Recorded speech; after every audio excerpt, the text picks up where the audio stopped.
Hello, this is Luke from Orcs Head Magic, and today we have a lovely standard brew for you. This is Green White Hatebears. As you probably know, I absolutely love playing Death and Taxes and Hatebears in Modern, so I thought let's bring this over to Standard and just see how this goes. So sit back and relax and let's see how this deck goes. In the 2-drop slot, we have Tocatli Honor Guard, which we're playing a 4 of, which is a 2-mana 1/3, and creatures entering the battlefield don't cause abilities to trigger, so an awesome Hatebear card to start off this deck. In the new set, have to play a 4 of, because it stops a lot of the cards from doing any of their abilities. Straight to the 3-drops. Unfortunately, we don't play many 2-drops in the deck. A lot of the big bulk of our cards are in the 3-drop slot. So generally we do have a few things we can do, but generally turn 3 is where we can start playing a lot of our cards. We have a 4 of Aven Mind Sensor, which is a 2/1 with flash flying, and if opponent was search your library, they search the top 4 instead, so you probably know this card from Modern. It has seen a reprint in Armenket, and later on in this deck tech you will see how this card really helps us with one of our strategies. Next card we play is another new card. This is a 4 of Death Gorge Scavenger, 3 mana for a 3/2, pretty much a Scavenging Ooze but slightly weaker. When it enters the battlefield or attacks, exile target card from a graveyard. If it's a creature card, we gain 2 life.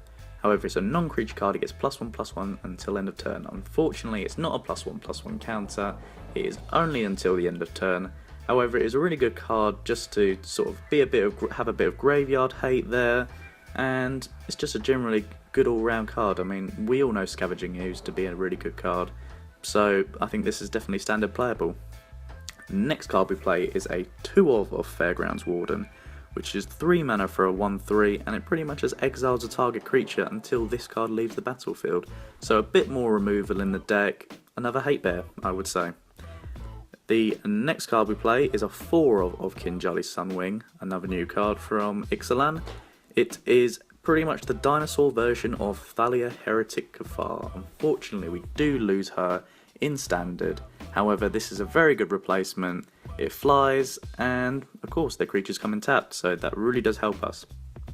Next card we play is a 4 of Prowling Serpapod, 1 colourless and double green for a 4/3. It can't be countered, and our creature spells can't be countered either. So really good against the control decks.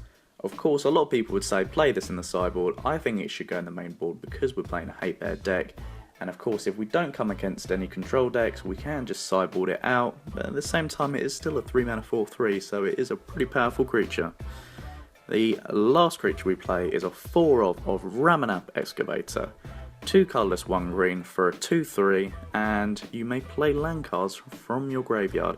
This has seen a tiny bit of modern play in the Green-White Hatebear decks.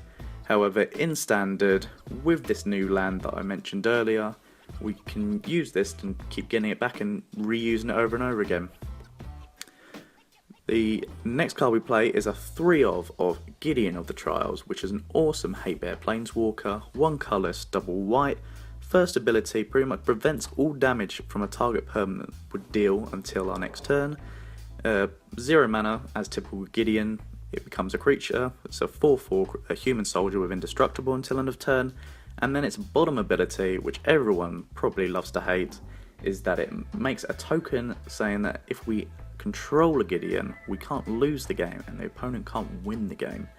Awesome Hatebear card, had to play it. The price of the card is definitely on the rise at the moment since Ally of Zendikar is leaving, but an awesome card that we need to be playing in this deck. Next card we play is a 2 of Authority of the Consoles. I was initially playing 4 of, but I feel like it's a bit overkill and playing 4 in the main, so we have gone for 2. It's an awesome card to slap down on turn 1, so shall I say, and it is very good against Ramanap Red and any other creature hasty sort of type decks. Next card we play is a 4 of Cast Out. Probably one of the best removal spells in Standard at the moment. 4 mana for an enchantment with flash, When it enters the battlefield, exile target non-land permanent and opponent controls until cast out leaves the battlefield. And then of course it has 1 mana to cycle it. Like I said earlier, we don't have many 1 or 2 drops, so we can use cards like Authority, cards like Cast Out to sort of play or use its ability turn 1, just so we don't feel like we're doing nothing and just playing lands. And the last card we play is a 2 of Dust Till Dawn, probably the best removal card in Standard at the moment when it comes down to board wipes.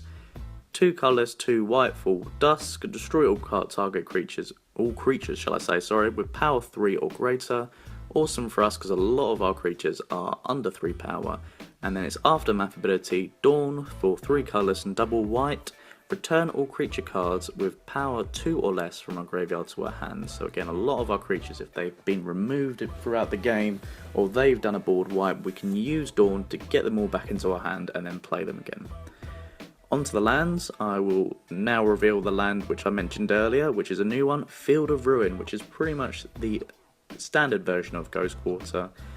It taps for a colour, but then its main ability, 2 mana to tap it and then sacrifice it, destroy target non-land basic land and opponent controls, and then each player will search the library for a basic land and then put it onto the battlefield. Awesome card. First of all, it allows us to search as well, so we can sort of ramp into it. Other creatures, but on top of that, if we do destroy Field of Ruin, it means that we have a land to replace it, so it's not like we're losing too many lands. And then of course, if we have Ramunap Excavator out, we can use Field of Ruin to play it back from the graveyard and then destroy another non-basic land that they control. And then if we have a Aven Mind Sensor out, of course they'll only be searching the top 4 cards of the library. So an awesome sort of little combo we've got going on there, which if you know Death and Taxes in Modern, is one of their game plans is to get rid of the opponent's lands and prevent them from searching. The rest of the lands consist of 4 Sun Petal Groves, 4 Scattered Groves, which is just there for fixing, 3 Forests and 8 Plains. Now we'll go onto the sideboard. We play a 2 of Authority of the Consoles, like I mentioned earlier. We play a 4 of Blossoming Defense against decks that play a lot of spot removal. We play a 3 of Manglehorn, which is a hate bear card for artifacts. It destroys an artifact when it enters the battlefield, and then artifacts entering the battlefield will end up becoming tapped. We play a 2 of Oketra's Last Mercy, which allows us to get back our life total, especially against very, very quick aggro decks. We have a 2 of Solemnity, which pretty much prevents opponents from getting counters, so really it just stops any decks such as Temur Energy or Constrictor.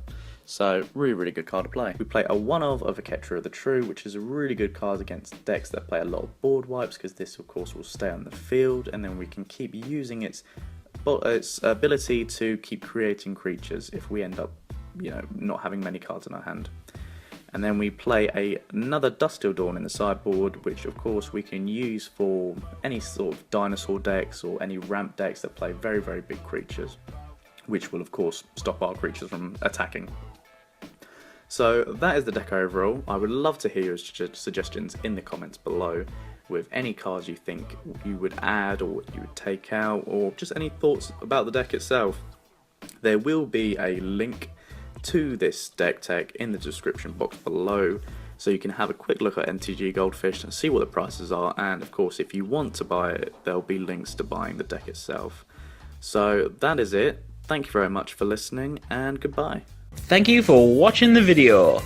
Please remember to hit that like button, it supports the channel for free. Also subscribe, and remember, if you don't want to miss any videos, hit the bell icon right next to the subscribe button. Thank you for watching again. Goodbye.